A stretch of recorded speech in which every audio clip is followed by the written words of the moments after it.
তৈরি হচ্ছে আজব এক চা। প্রবাস থেকে ফিরে বিভিন্ন ধরনের আজব আজব চা বানিয়ে ভাইরাল রনি সাহা। ফেসবুকে সব জায়গায় খুললে এখন চার আড্ডার ধ্বনি আমরা শুনতে পাই। ভাইরাল রনির দোকানে পাওয়া যায় প্রায় ৬২ রকমের চা, যা চা প্রেমীদের জন্য রীতিমতো স্বর্গ। এমনও অনেক সময় হয় যে চা খাওয়ার এত ফ্লেভার উঠে যে ঝড় বৃষ্টি তুফান রাত 12টাও চলে আসি, বৃষ্টি টিষ্টি কিছুই তখন মনে হয় না যে না এক কাপ চা চায়ের আড্ডায় খেতেই হবে। চায়ের যে এত ভ্যারাইটিস হতে পারে এটা এখানে এসে জানতে পারছি। রনির দোকানের স্পেশালিটি মনপুরা চায়ের সাথে আরো আছে বেশ কিছু জনপ্রিয় চা। এই চাটার নাম হলো মনপুরা চা। আমাদের এখানে স্পেশাল, বাংলাদেশের অনেক জায়গা থেকে ইনশাল্লাহ লোক আসে চাটার খাবার জন্য। তো এটা আমাদের একটা অনেক মশলা সেটার মধ্যে, তারপর আমরা একটু সর দেবো এটার মধ্যে। এখানে ৬২ আইটেমের দুধ চা আছে, তারপর আপনার রং চা আছে, তেঁতুলের ঝাল চা আছে, আপনার পুদিনা লেমন থেকে শুরু করে এখানে অনেক আইটেমের আছে। আর আমাদের স্পেশালিটি হলো মনপুরা চা, মালাই চা, কাজু বাদাম, ইন্ডিয়ান মশলা, এগুলা সবচেয়ে বেশি চলে। শুধু তাই নয়, চা পার্সেল করেও বিক্রি করা হয় রনি সাহার চায়ের আড্ডার দোকান থেকে। আমাদের এখানে পার্সেলের সুযোগ সুবিধা আছে, পার্সেলও দেই। কুমিল্লা নগরের চকবাজারের শাপলা মার্কেটের সামনে ব্যস্ততম স্থানে এই চায়ের আড্ডা নামের দোকানটি। কেউ মাটির পেয়ালায় চা পান করেন, কেউ ওয়ান টাইম গ্লাসে, কেউ কাচের গ্লাসে। ৯ বছর প্রবাসে থেকে দেশে ফিরে ভাবেন নিজের ব্যবসা শুরুর কথা। শুরুটা স্বল্প পরিসরে করলেও চা প্রেমীদের উপচে পড়া ভিড়ে বড় পরিসরে করতে হয়েছে তার চায়ের দোকান। আমি ৯ বছর বাইরে ছিলাম, আমি রেস্টুরেন্ট লাইনে ছিলাম।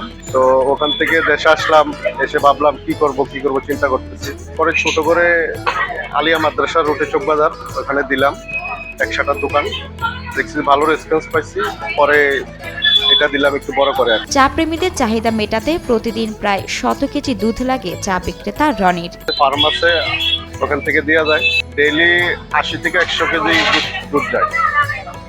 আর বেচা বিক্রি আল্লাহ দিলে ভালো। এখন তো শীতের সিজন চলতেছে, মোটামুটি ভালো। প্রতিদিন সকাল ৯টা থেকে রাত ১টা পর্যন্ত এই চায়ের দোকান খোলা থাকে। বিভিন্ন জায়গা থেকে এখানে চা পান করতে আসেন অসংখ্য চা প্রেমী মানুষ।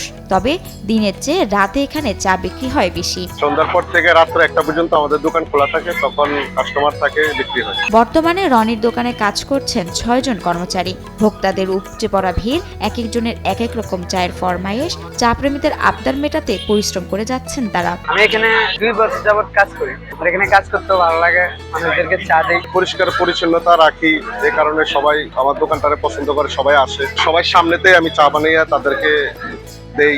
রনির হাতের বানানো চায়ের স্বাদ নেওয়ার জন্য ভিড় জমান সব বয়সী চা প্রেমীরা। এখানে সব ধরনের কাস্টমারে আসে, ফ্যামিলি নিয়ে আসে, কেউ মুরব্বী থেকে ইয়াং জেনারেশন যারা আছে সবাই আসে আমার কাছে। খাঁটি দুধে বানানো এই চায়ের স্বাদের সাথে যে কেউ সহজে টক্কর দিতে পারবেন না বলে দাবি রনি সাহার। দুধের কোয়ালিটি, আমার যে টেস্ট, ও টেস্টটা আল্লাহ দিলে কারোই আসবে না। আমি আজকে ৩.৫ বছর দোকানদারি করতেছি। দুধের টেস্ট ওনারা আনতে পারবে কিনা বলতে পারবো না। রনি সাহার চায়ের আড্ডার চা খেয়ে ভরপুর প্রশংসা করেন খদ্দেররা। চায়ের মধ্যে যে একটা কি পরিমাণ স্বাদ এবং কি তৃপ্তি মিলে, সেটা আসলে এই চায়ের আড্ডা না আসলে অনুভব করা যাবে না। কারো মুখ থেকে শুনে এটার স্বাদ বোঝা যাবে না। আসলে আমরা অনেক দূর থেকে আসি শুধু চা খাওয়ার জন্য। যা আসেন নাই তাদেরকে আমি আমন্ত্রণ জানাবো, অনেক দূর থেকে এখানে মানুষ আসে।